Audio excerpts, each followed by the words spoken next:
ಸಂಪುಟ ವಿಸ್ತರಣೆ ಆಗುತ್ತೆ ಅಂತ ಅದೇ ರೀತಿಯಾದಂತಹ ಸರ್ಕಸ್ ನಡ್ಕೊಳ್ತಾ ಬಂತು. ಅಂತೂ ಇಂತೂ ಸಂಪುಟ ವಿಸ್ತರಣೆ ಆಯಿತು. ಆದರೆ ಖಾತೆ ಹಂಚಿಕೆ ಯಾವಾಗ ಆಗುತ್ತೆ, ಈ ಪ್ರಶ್ನೆ ಉದ್ಭವ ಆಗಿದೆ. ಸೊ ಇದಕ್ಕೆ ಉತ್ತರವನ್ನ ಖುದ್ದಾಗಿ ಮುಖ್ಯಮಂತ್ರಿ ಡಿ.ಕೆ. ಶಿವಕುಮಾರ್ ಅವರೇ ಕೊಟ್ಟಿದ್ದಾರೆ. ಇವತ್ತು ಸಂಜೆಯೇ ಖಾತೆ ಹಂಚಿಕೆ ಸರ್ಕಸ್ಗೆ ಕ್ಲೈಮ್ಯಾಕ್ಸ್ ಬೀಳುವಂಥ ಸುಳಿವನ್ನು ಅವರು ನೀಡಿದ್ದಾರೆ. ಎಲ್ಲ ಸಿದ್ಧತೆಗಳನ್ನು ಅವರು ಮಾಡಿಕೊಂಡಿದ್ದಾರೆ. ಸಂಜೆಯೊಳಗೆ ಲಿಸ್ಟ್ ಬಿಡುಗಡೆ ಆಗುತ್ತೆ ಅಂತ ಖುದ್ದಾಗಿ ಮುಖ್ಯಮಂತ್ರಿ ಡಿ.ಕೆ. ಶಿವಕುಮಾರ್ ಹೇಳಿದ್ದಾರೆ.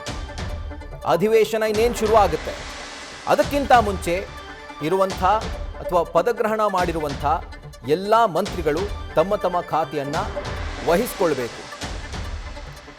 ಸೊ ಹೀಗಾಗಿ ಆದಷ್ಟು ಬೇಗ ಖಾತೆ ಹಂಚಿಕೆ ಆಗುತ್ತೆ ಅನ್ನುವಂಥ ಮಾತನ್ನು ಹೇಳಲಾಗ್ತಾ ಇತ್ತು. ಆದರೆ ಇವತ್ತು ಮುಖ್ಯಮಂತ್ರಿ ಡಿ.ಕೆ. ಶಿವಕುಮಾರ್ ಇವತ್ತು ಸಂಜೆ ಒಳಗಾಗಿನೇ ಲಿಸ್ಟ್ ಫೈನಲೈಸ್ ಆಗುತ್ತೆ, ಖಾತೆ ಹಂಚಿಕೆ ಇವತ್ತಾಗುತ್ತೆ ಅನ್ನುವಂಥ ಮಾತನ್ನು ಅವರು ತಿಳಿಸಿದ್ದಾರೆ. ಸೊ ಇದರಿಂದ ಖಾತೆ ಹಂಚಿಕೆಯ ಗೊಂದಲಕ್ಕೆ ಬಿದ್ದಿದ್ದಂಥ ಸಚಿವರುಗಳು ತಮಗೆ ಯಾವ ಖಾತೆ ಸಿಗುತ್ತೋ, ಯಾವ ಖಾತೆ ನಿಭಾಯಿಸಬೇಕು, ತಮ್ಮ ಆಸೆ ಇರುವಂಥ ಖಾತೆ ಯಾವುದು, ಇದೆಲ್ಲವನ್ನು ಕೂಡ ಅವರ ಮನದಲ್ಲಿ ಓಡ್ತಿರುವಂಥ ಪ್ರಶ್ನೆಗಳು.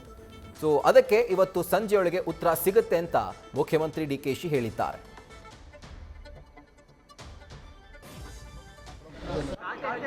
ಇವತ್ತು ಬಿಡುಗಡೆ ಮಾಡ್ತೀರಿ,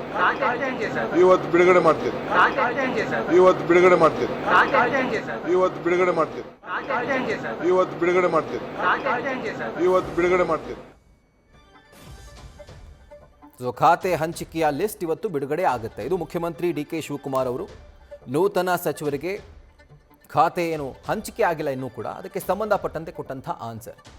ಕೆಲವೇ ದಿನಗಳಲ್ಲಿ ಅಧಿವೇಶನ ಶುರುವಾಗ್ತಾ ಇದೆ. ಸೊ ಹೀಗಾಗಿ ಖಾತೆ ಹಂಚಿಕೆ ಆಗುವಂಥದ್ದು ಅತ್ಯವಶ್ಯಕ. ಇದರ ಕುರಿತಾಗಿ ಡೀಟೇಲ್ಸನ್ನು ನೀಡ್ತಾ ಹೋಗ್ತಾರೆ ನಮ್ಮ ಸೀನಿಯರ್ ಪೊಲಿಟಿಕಲ್ ಕರೆಸ್ಪಾಂಡೆಂಟ್ ಹರೀಶ್. ಈಗ ಲೈವ್ನಲ್ಲಿ ಜಾಯಿನ್ ಆಗ್ತಿದ್ದಾರೆ. ಹರೀಶ್, ಈಗ ಒಂದು ಕಡೆ ಅಧಿವೇಶನಕ್ಕೆ ಕ್ಷಣಗಣನೆ ಆರಂಭವಾಗಿದೆ, ಇನ್ನೇನು ಕೆಲವೇ ದಿನಗಳಷ್ಟೇ ಬಾಕಿ ಇರುವಂಥದ್ದು.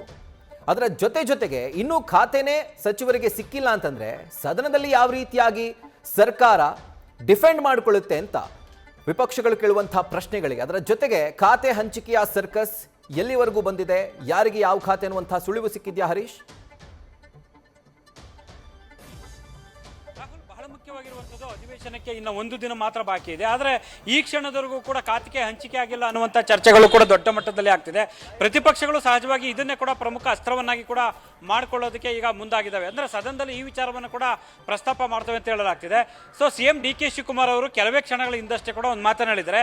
ಸಂಜೆಯ ಹೊತ್ತಿಗೆ ಖಾತೆಗಳ ಹಂಚಿಕೆ ಆಗುತ್ತೆ, ಇವತ್ತೇ ಹಂಚಿಕೆ ಆಗುತ್ತೆ ಅನ್ನುವಂಥ ಮಾತನ್ನು ಹೇಳಿದ್ದಾರೆ. ಹೈಕಮಾಂಡಿಂದ ಇನ್ನೂ ಕೂಡ ಸಿಎಂ ಡಿ.ಕೆ. ಶಿವಕುಮಾರ್ ಅವರಿಗೆ ಪಟ್ಟಿ ರವಾನೆ ಆಗಬೇಕು ಅಂತ ಹೇಳಲಾಗ್ತಿದೆ. ಆ ಪಟ್ಟಿಗಾಗಿ ಕೂಡ ಎದುರು ನೋಡ್ತಾ ಇದ್ರು. ಸೊ ಹೈಕಮಾಂಡ್ ನಾಯಕನ ಭೇಟಿಯಾಗಿ ನಿನ್ನೆ ಬೆಳಿಗ್ಗೆ ಅಷ್ಟೇ ಕೂಡ ಬೆಂಗಳೂರು ಕಡೆ ವಾಪಸ್ ಆಗಿದ್ದಾರೆ. ಆದರೆ ಈ ಕ್ಷಣದವರೆಗೂ ಕೂಡ ಸಿಎಂ ಡಿ.ಕೆ. ಶಿವಕುಮಾರ್ ಅವರಿಗೆ ಖಾತೆಯ ಪಟ್ಟಿ ಅದು ರವಾನೆ ಆಗಿಲ್ಲ ಹೈಕಮಾಂಡ್ ನಾಯಕರಿಂದ ಅನ್ನುವಂಥ ಚರ್ಚೆ ಆಗ್ತಾ ಇದೆ. ಪಟ್ಟಿ ರವಾನೆ ಆಗಿದ್ದ ಪಕ್ಷದಲ್ಲಿ ಅದು ಸಹಜವಾಗಿ ರಾಜಭವನಕ್ಕೆ ಕೂಡ ಸಿಎಂ ಡಿ.ಕೆ. ಶಿವಕುಮಾರ್ ಅವರು ಕಳಿಸ್ಕೊಡ್ತಾ ಇದ್ರು. ಹಾಗಾಗಿ ಹೈಕಮಾಂಡ್ ನಾಯಕರಿಂದ ಇನ್ನೂ ಪಟ್ಟಿ ರವಾನೆ ಆಗದಂಥ ಕಾರಣಕ್ಕಾಗಿ ಸಿಎಂ ಡಿ.ಕೆ. ಶಿವಕುಮಾರ್ ಅವರು ಕೂಡ ಪಟ್ಟಿಗಾಗಿ ಎದುರು ನೋಡ್ತಿದ್ದಾರೆ ಅಂತ ಹೇಳಲಾಗ್ತದೆ. ಅದು ಕ್ಲೈಮ್ಯಾಕ್ಸ್ ಘಟ್ಟಕ್ಕೆ ಈಗ ತಲುಪಿರುವುದು ಸ್ಪಷ್ಟವಾಗಿ ಗೊತ್ತಾಗ್ತದೆ. ಯಾಕಂದ್ರೆ ಯಾವುದೇ ಕ್ಷಣದಲ್ಲಿ ರಾಜಭವನಕ್ಕೆ ಪಟ್ಟಿಯನ್ನು ಕಳಿಸುವಂತ ಸಾಧ್ಯತೆ ಇದೆ. ಖುದ್ದು ಸಿಎಂ ಡಿ.ಕೆ. ಶಿವಕುಮಾರ್ ಅವರು ಈಗಷ್ಟೇ ಕೂಡ ಹೇಳಿದ್ದಾರೆ, ಸಂಜೆಯ ಹೊತ್ತಿಗೆ ಒಂದು ಪಟ್ಟಿ ಅನೌನ್ಸ್ ಆಗುತ್ತೆ ಅನ್ನುವಂಥ ಮಾತನ್ನು ಹೇಳ್ತಿದ್ದಾರೆ. ಹಾಗಾಗಿ ಹೈಕಮಾಂಡ್ ನಾಯಕರಿಂದ ಬಂದ ತಕ್ಷಣವೇ ಸಿಎಂ ಡಿ.ಕೆ. ಶಿವಕುಮಾರ್ ಅವರು ರಾಜಭವನಕ್ಕೆ ಖಾತೆಗಳ ಹಂಚಿಕೆಯ ಪಟ್ಟಿಯನ್ನು ರವಾನೆ ಮಾಡ್ತಾರೆ. ಸೊ ಹಾಗಾಗಿ ಎಲ್ಲ ಸಚಿವರ ಖಾತೆಗಳ ಹಂಚಿಕೆಗೆ ಸಂಬಂಧಪಟ್ಟಾಗಿ ಇವತ್ತು ಅಧಿಕೃತವಾಗಿ ಕೂಡ ಹೊರಬೀಳುತ್ತೆ ಅನ್ನುವಂಥದ್ದು ಕೂಡ ಮಾಹಿತಿ ಲಭ್ಯ ಆಗ್ತಿದೆ. ಆದರೆ ಒಂದು ಸ್ಥಾನ ಖಾಲಿ ಉಳಿದಿದೆ, ಅದು ಕೂಡ ಮಹಿಳಾ ಕೋಟಾದಲ್ಲಿ ಒಂದು ಸ್ಥಾನ ಖಾಲಿ ಇದೆ. ಅದು ಯಾರಿಗೆ ಅನ್ನುವಂಥದ್ದು ಇನ್ನೂ ಈ ಕ್ಷಣದವರೆಗೂ ಕೂಡ ಕುತೂಹಲಕ್ಕೆ ಎಡೆ ಮಾಡಿಕೊಡೋದು, ಯಾರಿಗೆ ಅನ್ನುವಂಥ ಸ್ಪಷ್ಟ ಚಿತ್ರಣ ಸಿಕ್ಕಿಲ್ಲ. ಇದೆಲ್ಲವೂ ಕೂಡ ಅಧಿವೇಶನ ಮುಗಿದ ಬಳಿಕ ಇದ್ರ ಬಗ್ಗೆ ಒಂದು ತೀರ್ಮಾನ ಆಗುತ್ತೆ ಅಂತ ಹೇಳಲಾಗ್ತಿದೆ. ಆದರೆ ಒಂದು ಖಾತೆಗಳ ಹಂಚಿಕೆಯನ್ನು ತುಂಬ ತಡ ಆಗ್ತಿರುವಂಥ ವಿಚಾರಕ್ಕೆ ಸಾಕಷ್ಟು ಟೀಕೆಗಳು ವ್ಯಕ್ತ ಆಗ್ತಿವೆ. ಅಧಿವೇಶನದಲ್ಲಿ ಹೊಸ ಸಚಿವರು ಯಾವ ರೀತಿ ಉತ್ತರವನ್ನು ಕೊಡಬೇಕಾಗುತ್ತೆ, ಯಾವ ರೀತಿ ಸಿದ್ಧತೆಗಳನ್ನು ಮಾಡಿಕೊಳ್ಬೇಕಾಗುತ್ತೆ, ಮತ್ತು ಪ್ರತಿಪಕ್ಷಗಳ ವಾಗ್ಬಾಣವನ್ನು ಯಾವ ರೀತಿ ಎದುರಿಸಬೇಕು, ಹೀಗೆ ಹಲವು ರೀತಿಯಲ್ಲಿ ಕೂಡ ಈಗ ಒಂದಷ್ಟು ಪ್ರಶ್ನೆಗಳು ನೂತನ ಸಚಿವರಿಗೆ ಎದುರಾಗಿದೆ. ಸಿಎಂ ಡಿ.ಕೆ. ಶಿವಕುಮಾರ್ ಮೊನ್ನೆ ರಾತ್ರಿ ಒಂದು ಮಾತನ್ನು ಹೇಳ್ತಾ ಇದ್ರು. ಸೊ ನಾನೇ ಖಾತೆ ಹಂಚಿಕೆ ಆಗದೇ ಇದ್ದಂಥ ಪಕ್ಷದಲ್ಲಿ ಎಲ್ಲರಿಗೂ ಅನ್ವಯಿಸುವಂಥ ರೀತಿಯಲ್ಲಿ ಅಥವಾ ಎಲ್ಲರಿಗೂ ಹಾಗೆ ನಾನೇ ಉತ್ತರವನ್ನು ಕೊಡ್ತೀನಿ ಅನ್ನುವಂಥ ಮಾತನ್ನು ಹೇಳಿದ್ರು. ಆದರೆ ಈಗಾಗಲೇ ಕೆಲವೇ ಹೊತ್ತಿನಲ್ಲಿ ಕೂಡ ಖಾತೆಗಳ ಹಂಚಿಕೆ ಆಗುತ್ತೆ ಅಂತ ಮಾಹಿತಿ ಲಭ್ಯ ಆಗ್ತಿದೆ.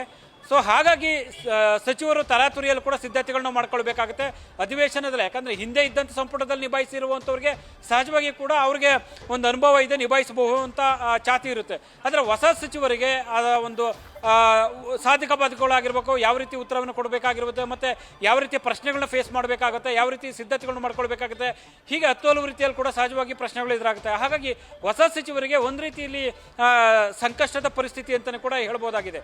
ಸೊ ಹಾಗಾಗಿ ಇನ್ನೇನು ಕ್ಲೈಮ್ಯಾಕ್ಸ್ ಘಟ್ಟಲ್ಲಿ ಬಂದಿರುವಂಥ ಹಿನ್ನೆಲೆಯಲ್ಲಿ ಕೆಲವೇ ಹೊತ್ತಿನಲ್ಲಿ ಯಾವುದೇ ಕ್ಷಣದಲ್ಲಿ ಬೇಕಾದರೂ ಖಾತೆಗಳ ಹಂಚಿಕೆ ಆಗುವಂಥ ಸಾಧ್ಯತೆ ಇದೆ.